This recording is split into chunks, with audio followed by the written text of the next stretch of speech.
والله يا كوتش ماشي على الدايت اللي انت بتقوله وما بخسش ليه؟ بتحط كاتشب على كل اكلك؟ عارف فيه قد ايه سكر؟ اتفضل شايف ده وده 200 جرام سكر في علبة الكاتشب حصل. ومش بس كده، صوديوم عالي حصل. ده بنسميه ايه؟ امتي كالوريز. ليه؟ لانه المعلقة الواحدة هيبقى فيها سكر هيرفع انسولين فات، تخنت، ما اكل دايت بس بحط كاتشب على الاكل. ليه مش بخس؟ عشان كاتشب مليان سكر. طيب في كاتشب دايت صح، هتلاقي ما فيهوش سكر صح، بس هتلاقي فيه صوديوم عالي جدا، ولكن فرق شاسع. لو بتحاول تخس ما ينفعش تاكل كاتشب عادي. ويوم من الايام روني كولمان وصل مرحله مش بيخس قوي، مش بينشف قبل الماتش، فمدربه بيساله هو انت بتعمل ايه؟ بتحط ايه على الاكل؟ قال له شويه باربيكيو صوص. قال له يعني شويه قد ايه؟ قال له يعني العلبه بتخلص معايا في كام يوم. قال له طيب وقف الباربيكيو صوص والكاتشب واتفرج. وقفهم، نشف نشفان عمره ما نشفوا قبل كده. فالحاجات البسيطه التافهه اللي انتم متخيلين ان هي مش تعمل فرق بتعمل كوارث. سام سموي كاتشب دايت او بلاش احسن. مبدئيا الكلام ده مش صحيح 100%. هل هو فعلا امتي كالوريز ولا ليه فوائد؟ طماطم، خل، توم، سكر، توابل. هنمسك حاجه حاجه، بس خليني اقول لك السعرات بتاعته. المعلقه الواحده فيها 17 سعر حراري، فيها 4.5 جرام كارب، فيها اقل من 1 جرام بروتين واقل من 1 جرام فاتس، وفيها 7% من احتياج جسمك من الصوديوم و7% من احتياج جسمك من السكر، اقل من المستردة واقل من المايونيز اللي انا باي ذا واي بحطهم في الدايت. بعض الناس مفكره ان الكاتشب امتي كالوريز، وهو فعلا مش امتي كالوريز ولا حاجه. الكاتشب فيه فوائد صحيه كتير جدا. نقول ان هو مثلا مصنوع من الثوم وده مفيد للمناعه. نمسك الطماطم ونشوف الفوائد اللي فيها.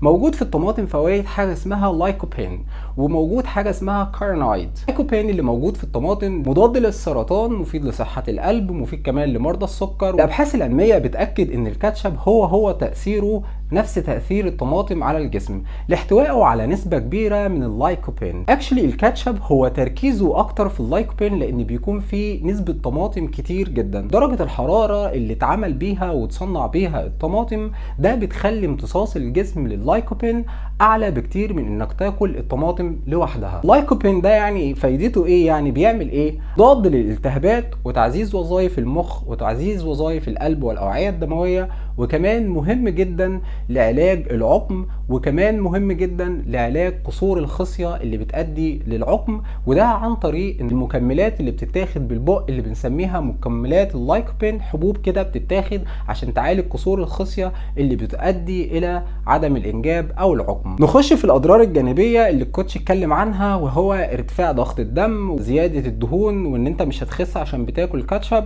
وكمان ارتفاع نسبه الانسولين.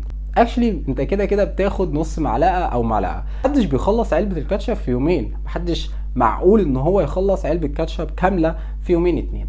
فانت لو بتاخد مثلا نص معلقه او بتحط على الفراخ او بتحط على اي حاجه بسيطه في نص اليوم، او مثلا اومليت البيض اللي انت بتعمله، فده مش حوار كبير جدا. هو فعلا بيعمل ارتفاع نسبه الصوديوم لو انت بتاخد كميه كبيره جدا، وليكن 5-6 معالق. وانت اصلا لو حطيت 5-6 معالق في الوجبه او في اليوم كله بتاعك في الوجبات كلها هيديك طعم مش حلو جدا. فانت اصلا بتاخد معلقه واحده اللي هي 17 سعر حراري، ونسبه السكر فيها لا يتعدى 7% من احتياج جسمك من السكر في اليوم.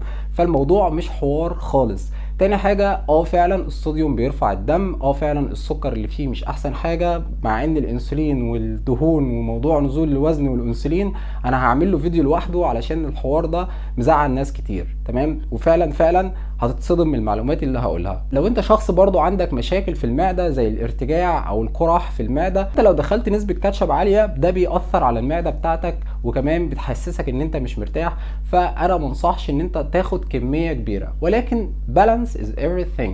do what you enjoy to. معنى ايه الكلام ده؟ معنى التوازن في كل حاجة بيديك اريحية، بيديك ثقة انك تكمل. لو انت مستمتع بالاكل بتاعك ومستمتع بالدايت بتاعك فانت بتكمل لايف ستايل الى مدى الحياة. لكن هنا نقطة ان انت بتتكلم على روني كولمان خلص ازازة واحدة في يومين ازاي، ولكن ده راجل بياكل 7 و8 وجبات وبياخد سترويد قد بلد بحالها، وفي نفس الوقت بيبقى عايز ينزل نسبة دهون 3%. لكن الشخص العادي اللي هو بيتمرن لنفسه ولصحته، بيتمرن ان هو على المدى البعيد يعمل جسم كويس، بيحافظ على نسبة الدهون ل7-10، لما بيوصل 12% بيبقى هيعمل فرح. فهو مش محتاج ان هو يمنع كل الحاجات ديت ويعذب نفسه في الدايت. واحد من الاشخاص والله ده مش اعلان خالص، لكن انا بعمل وصفات رهيبه جدا للاشخاص اللي موجوده عندي، بحط لهم مستردة، كاتشب، مايونيز لايت. بالنسبه لارتفاع نسبه الانسولين فمحدش اصلا بياخد الكاتشب ويشربه كده، بيحطوا مثلا على صدور الفراخ بيكون فيها نسبه بروتين عاليه فبتقلل ارتفاع نسبه الانسولين في الجسم. بيحطوا على لحمه او بيحطوا على كفته اللي بيكون فيها بروتين وبيكون فيها فاتس، اصلا الفاتس والبروتين بيقلل من ارتفاع نسبه السكر.